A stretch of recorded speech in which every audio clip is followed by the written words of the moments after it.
Hi everybody, today we're going to be learning how to tune your cello when you're all by yourself. We have two methods of tuning the strings. The big ones up here, the pegs, are for the big changes. We're hoping we don't have to deal with those, but I'll go a little bit later into how to work with those if you are super careful, because you can break strings and that can cost a lot of money. The other ones are down here, the fine tuners that you see us using every day. And so those are the ones that we're going to be working with primarily. The first thing you'll need to do is some kind of a pitch reference. So the ones that we use are these tuners on your phone. The one I use, I'll send you a link for. It's called instuner, I-N-S-T-U-N-E-R. It's a really nice app.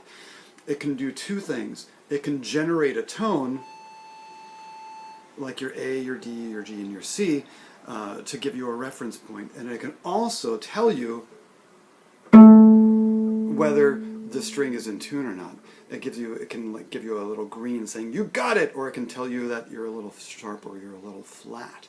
So the first method we're going to tune here, and it's best to tune with your bow. Your plucking can give you a general idea, but it's a little bit wavery. The best, clearest tone is always going to be with your bow. So first of all, let's talk about how these fine tuners work. Righty, tighty, lefty, loosey. When you tighten a string, the pitch goes up. When you loosen a string, the pitch goes down.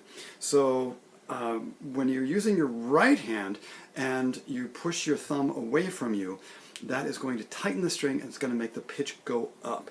When you pull your thumb towards you, lefty-loosey, the pitch is going to go down as you go that way.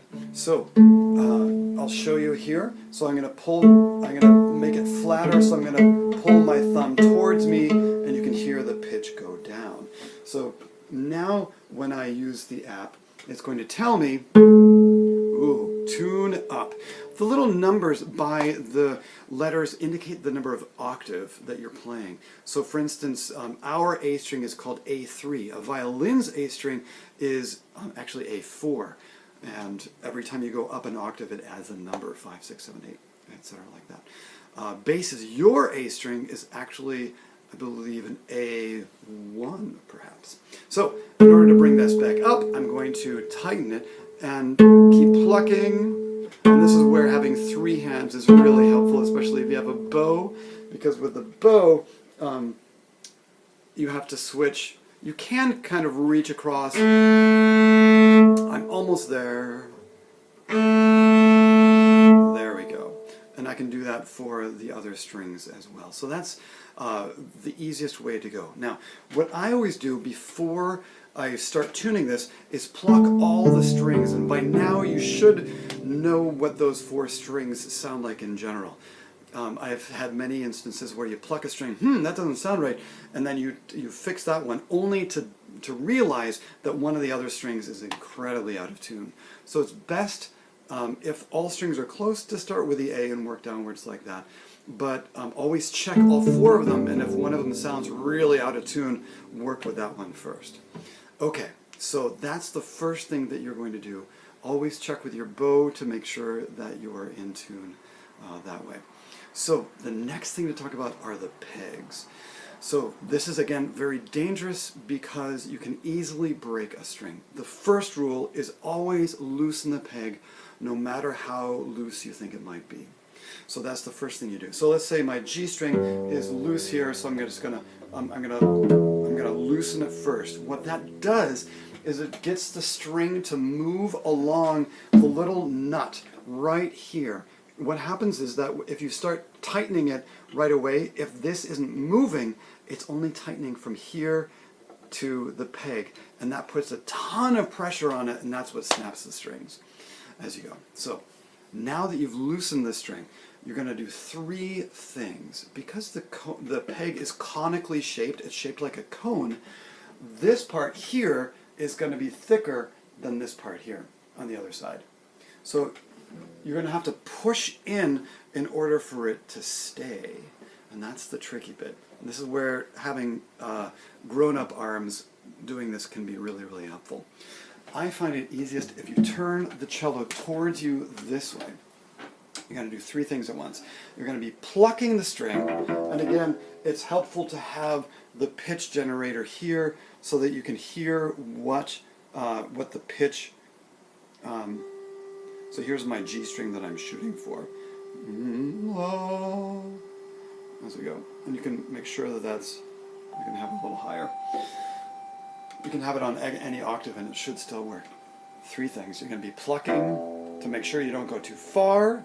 You're going to be turning, of course, and you're going to be pushing in with the two hands against each other so you get that cone to work here. So I'm holding up here like this. I'm going to be plucking with my thumb as I press against that hand, and I'm going to be turning. I'm going to loosen it just to get it moving, and plucking, and turning, and plucking, and going, and there it is.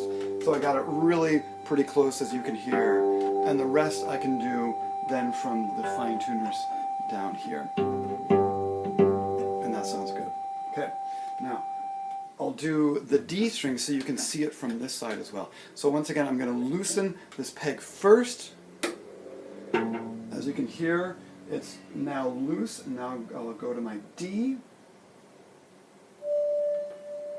So again, I'm going to be holding here, I'm going to be pressing the arms against each other, I'm going to be plucking that D string, I'm going to loosen it, I'm going to turn it, and you can see me pressing as I go. There we go. Okay, now, again, if it's really, really frustrating, please just give me a call and I can come make a house call as needed. If you know that we've had difficulties with your pigs, please take it to a shop and see if you can have that worked on. Now I'm going to go into some specific details if you really want to know the ins and outs of how some of this tuning works. First of all, your strings are going to stretch out over time, so you are going to bring these all the way down eventually as the string stretches out. At that point, you'll need to loosen these, and then you'll have to adjust here. It's inevitable. It's going to happen sometime. But it does take a while for the strings to stretch out. I wanted to show you how the strings are wrapped. Sometimes if the peg doesn't want to stay, it can be because the string is wound and it ends up being too close to the middle of the peg. You'll see here what I've done is I've made sure that the windings are really close to the sides of the peg box. So you want to make sure as you're winding them that the strings end up, the last bit, to the sides of these peg boxes respectively. Because if they're like this, if they kind of go in like this, that's going to be exerting a force which is going to pull, it's going to want to pull that peg out of place that way. You'll notice here that this one is missing a round part. It's a custom-made peg, so it can fit on my neck a little bit easier there, and it's got a little screw that I work with there, so I have to get a screw in order to turn that one. Let's see, anything else?